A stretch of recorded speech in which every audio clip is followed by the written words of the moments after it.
subscribe now and press the bell icon. অঞ্চলের বা জেলার উপভাষা নয়, সাধারণভাবে গ্রামের ভাষাই লোকভাষা। তো লোকভাষার বিভিন্ন বৈশিষ্ট্য আছে, যেমন গ্রামের ভাষায় বা লোকভাষায় সেরকম বিশেষ কোনো পরিমার্জন বা পরিশীলন দেখা যায় না, কিংবা গ্রামের ভাষায় শহুরে ভাষার নাগরিকতা থাকে না, কিংবা ধরো গ্রামীণ ভাষার কোনো নির্দিষ্ট সীমারেখা নেই। বীরভূমের গ্রামাঞ্চলে যেমন সেখানকার গ্রামের ভাষা হাওড়ার গ্রামে সেখানকার, বা মেদিনীপুরের গ্রামে সেখানকার গ্রামের ভাষা, আবার বাঁকুড়ার গ্রামে শোনা যাবে বাঁকুড়ার গ্রামীণ ভাষা। এরকম লোককে হয়তো বলা হচ্ছে নোক, লোহাকে বলা হচ্ছে নোয়া, কিংবা নিশ্চয়কে বলা হচ্ছে নিশ্চয়, লেখাপড়া নেকাপড়া এরকমভাবে, বা ছিলোকে বলা হচ্ছে ছেলো, যখন যখন এরকম, আমানকার তমানকার এই ধরনের শব্দ, মুনিশ, পেরথম ইত্যাদি এই ধরনের বিভিন্ন রকম শব্দ, এগুলো গ্রামীণ ভাষাতেই দেখা যায়, গ্রামীণ ভাষাতেই লক্ষ্য করা যায়। তো গ্রামের যেসব মানুষ গ্রামেই থাকে, যাদের জীবনটা পুরোপুরি গ্রামকে ঘিরেই আবর্তিত হয়, গ্রামের মধ্যেই তারা সারাটা জীবন কাটায়, তাদের ভাষার যে শব্দভাণ্ডার, সেই শব্দভাণ্ডার হয়তো বা কিছুটা সীমিত হতে পারে। তো তাদের যে ভাষা প্রয়োগ, গ্রামীণ মানুষের যে ভাষা প্রয়োগ, যেটাকে আমরা হয়তো বলতে পারি যে গ্রাম্য ভাষা বা রুরাল ল্যাঙ্গুয়েজ বা ফোক ল্যাঙ্গুয়েজ বলা হয়, সেটাই হচ্ছে লোকভাষা। এই লোকভাষা নিয়ে আমাদের আজকের আলোচনা। লোকভাষা কি না, বর্ণনামূলক দৃষ্টিভঙ্গি থেকে লোকসাহিত্যের ভাষাকেই লোকভাষা বলা হয়ে থাকে। এখন এই যে লোকসাহিত্য বলতে আমরা সাধারণত লোককথা, লোকগাথা বা ছড়া, ব্রতকথা, লোকসঙ্গীত এই সমস্ত জায়গাতে লোকভাষার প্রয়োগ আমরা দেখতে পারি। এগুলো আসলে লোকসাহিত্যের এক একটা উপাদান বা এক একটা ধারা বা এক একটা দিক। আমাদের বাংলা গদ্যে দু রকমের আমরা ভাষা রূপ দেখি, ভাষা রীতি বা গদ্য রীতি দু রকম দেখে থাকি। একটা সাধু গদ্য রীতি, অন্যটা হচ্ছে চলিত গদ্য রীতি। সাধু বা চলিত গদ্য রীতির এই দুটোর কোনোটাই কিন্তু লোকভাষা নয়। এমনকি আমরা যেটা উপভাষা হিসেবে জানি, আঞ্চলিক উপভাষা, লোকভাষা কিন্তু সেই অর্থে আঞ্চলিক উপভাষাও নয়। এটা আরেকটা কথা হচ্ছে যে নাগরিক বা মার্জিত বা পরিশীলিত ভাষা বলতে যেটাকে বোঝায়, সেটাও কিন্তু লোকভাষা নয়। তাহলে লোকভাষাটা কি না, লোকভাষা হলো একেবারে গ্রামীণ ভাষা, একান্তভাবেই গ্রামীণ ভাষা। এটা বিভিন্ন ভাষাতাত্ত্বিক এই বিষয়টাকে উল্লেখ করেছেন, এইভাবে বলেছেন।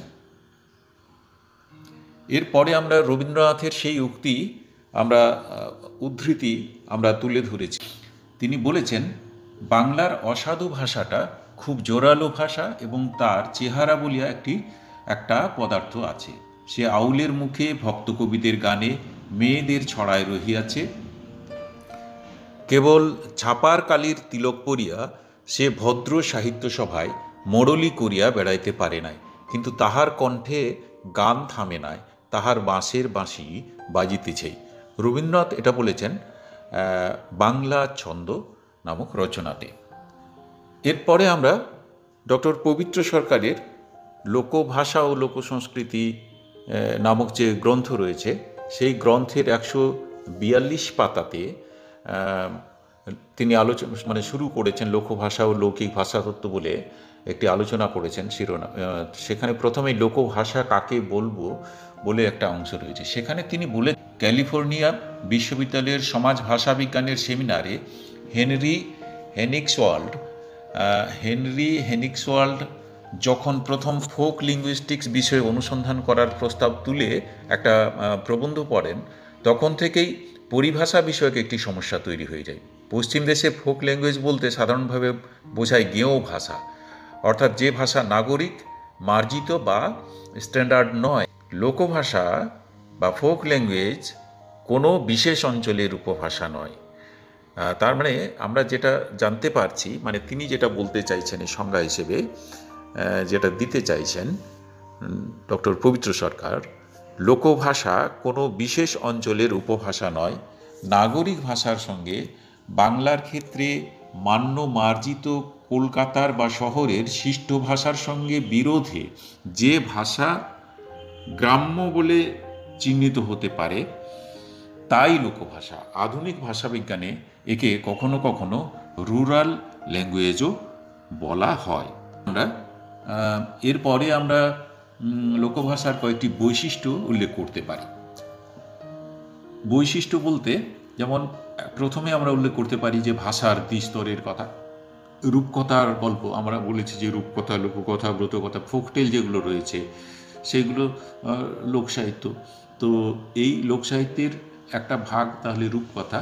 সেই রূপকথার আমরা একটা দৃষ্টান্ত আনতে পারি। দ্বিস্তর মানে দুটি স্তরের কথা বলা হচ্ছে। ভাষার ক্ষেত্রে রূপকথার মানুষ স্বাভাবিক ভাষায় কথা বলছে, কিন্তু রাক্ষসেরা যখন কথা বলছে তখন তাদের ভাষাটা কিন্তু পাল্টে যাচ্ছে, যেরকম হাও মাও খাও, মানুষের গন্ধ পাও, ইত্যাদি ইত্যাদি। দ্বিতীয় যে বৈশিষ্ট্য আমরা উল্লেখ করব সেটা হচ্ছে অনুস্বার ব্যবহার করে ভুয়ো সংস্কৃত শব্দ তৈরি করা হয়, যথা আশীর্বাদং, শিরচ্ছেদং। তৃতীয় যে বৈশিষ্ট্য সেটা হচ্ছে সাধু ভাষার ক্রিয়ারূপ দেখা যায়।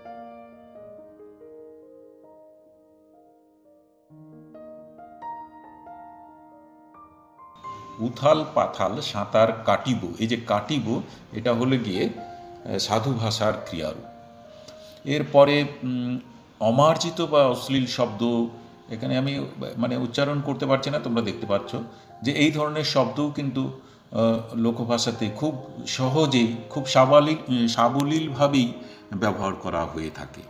এরপরে হচ্ছে ইচ্ছাকৃত ধ্বনিগত পরিবর্তন। ইচ্ছাকৃত ধ্বনিগত পরিবর্তন কীরকম না, যেমন খোকা যাবে বেড়ু করতে, খোকা যাবে বেড়ু করতে। এখানে দেখো বেড়ু, বেড়ু করতে মানে বেড়াতে যাবে, এটাকে বেড়ু, এই যে ছড়াতে এই জিনিসটা করা হলো।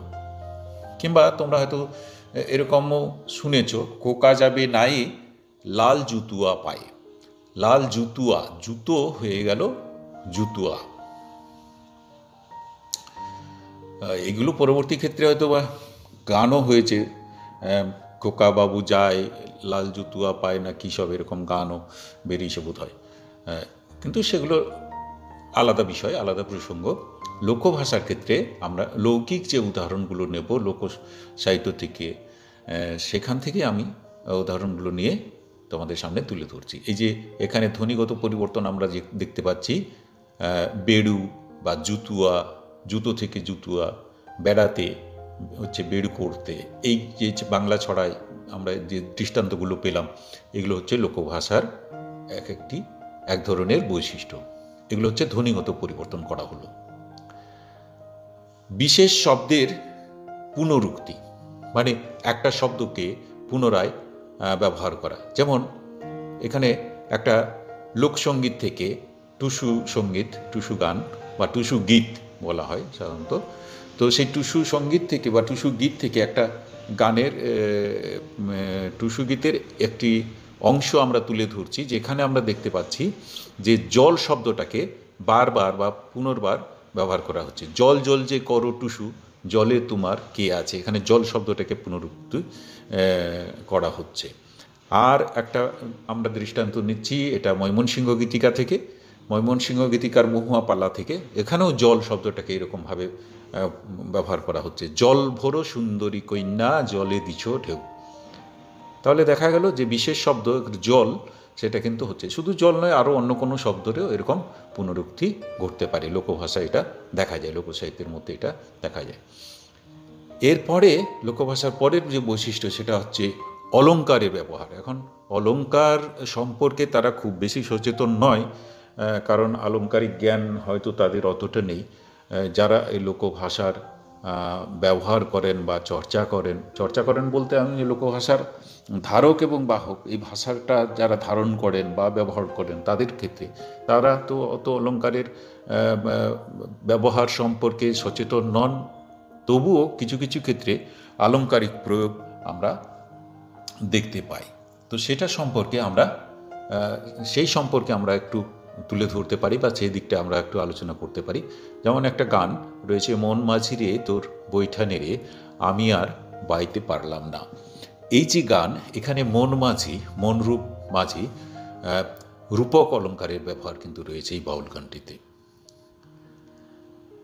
কিংবা আরও একটা দৃষ্টান্ত আমরা এখানে তুলে ধরতে পারি, সেটি হচ্ছে স্রোতের শ্যাওলা হইয়া ভাসিয়া বেড়াই।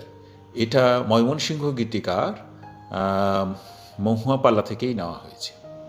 পরের বৈশিষ্ট্য হচ্ছে ধ্বন্যাত্মক শব্দের বিচিত্র ও স্বতঃস্ফূর্ত ব্যবহার। ধ্বন্যাত্মক শব্দ যেরকম ধরো, মানে একটা দৃষ্টান্ত আমরা নিলাম এখানে, যে বাকুড় কুমকুম।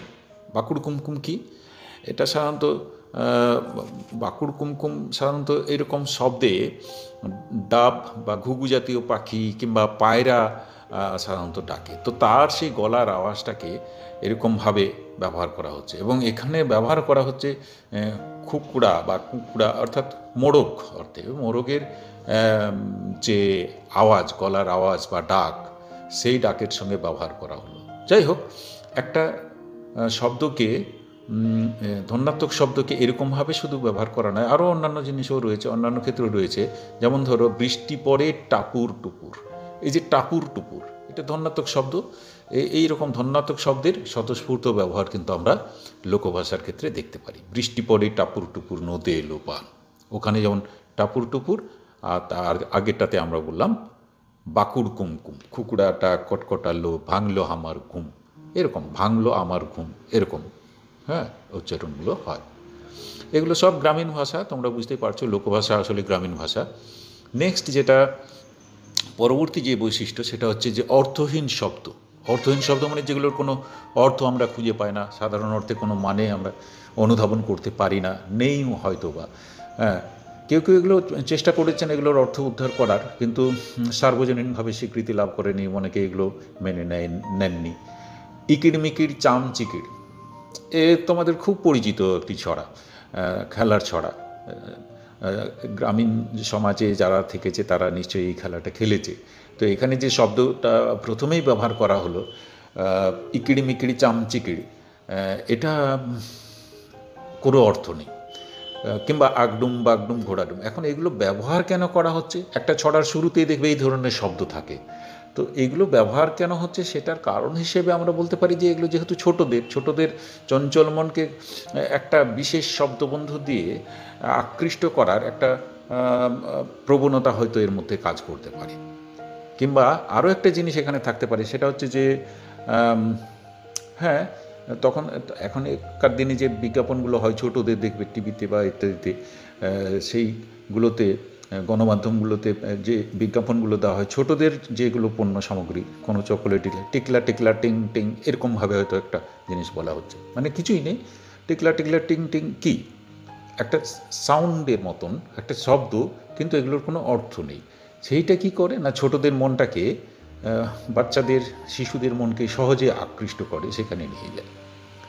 তো এরপরে আরেকটি বৈশিষ্ট্যের কথা উল্লেখ করা হচ্ছে, সেটি হচ্ছে নঙর্থক অব্যয়। নঙর্থক অব্যয় মানে না বাচক যেগুলো, সেগুলো কীরকম?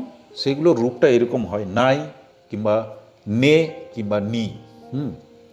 যেমন আমি যাব নি, বা আমি যাব নাই, বা নাই যাব, এইরকম এই ধরনের নঙর্থক অব্যয় ব্যবহার করা হয়।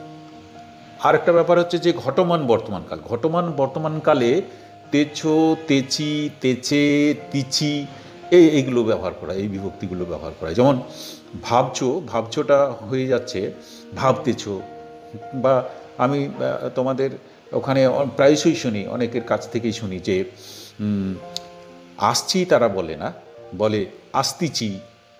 এটা একটা ভাষার গ্রামীণ রূপ, মানে এটা কিন্তু লোকভাষার একটা বৈশিষ্ট্য। এগুলো কোনো ভুল নয়, এগুলো একেবারে সঠিক জিনিস। সঠিক মানে গ্রামীণ ভাষার বা লোকভাষার যা বৈশিষ্ট্য তা সঠিকভাবেই তুলে ধরা হয় এগুলোর মধ্যে।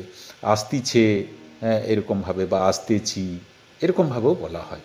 এর উচ্চারণটা প্রায়শই কিন্তু হয়ে যায়, মানে বিশেষ করে এটা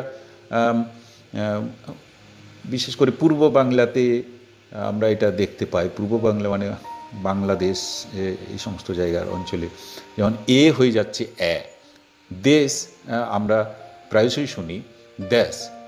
মেঘ হয়ে যাচ্ছে ম্যাঘ, লেখা হয়ে যাচ্ছে লেখা। এই ধরনের লোকভাষার বৈশিষ্ট্য আমরা আরও কিছু বৈশিষ্ট্য উল্লেখ করতে পারি। যেমন সর্বনাম পদগুলো কীরকম হয়ে যায়? দেখো, আমি হয়ে যায় মুই, আমরা মোরা, আমাদের, আমানকের, তোমাদের বোধহয় তমানকার বা এই ধরনের কিছু হবে, তোরা হয়ে যাবে তুরা, সে উ, ওরা উয়ারা, এই ধরনের সর্বনাম পদ ব্যবহার করা হয়। ধ্বনি বিপর্যাস, ল ন হয়ে যায় বা ন ল হয়ে যায়, ধ্বনি বিপর্যাস এটাও দেখা যায়। লেবু হয়ে যায় নেবু, বা লুচি হয়ে যাচ্ছে নুচি, লগুলো কি হয়ে যাচ্ছে, ন হয়ে যাচ্ছে। লোহাকে নোয়া বলে, হ্যাঁ, আবার লোক হয়ে যাচ্ছে নোক, আবার উল্টোটাও হয়, ন দন্তন্য ছিল যেখানে, সেখানে সেটা ল হয়ে যায়। নৌকাকে বলা হচ্ছে লৌকা, এরকম। হ্যাঁ, লঙ্কাকে নঙ্কাও আমি শুনেছি, এরকম বলা হয়। এগুলো সবই লোকভাষার বৈশিষ্ট্য।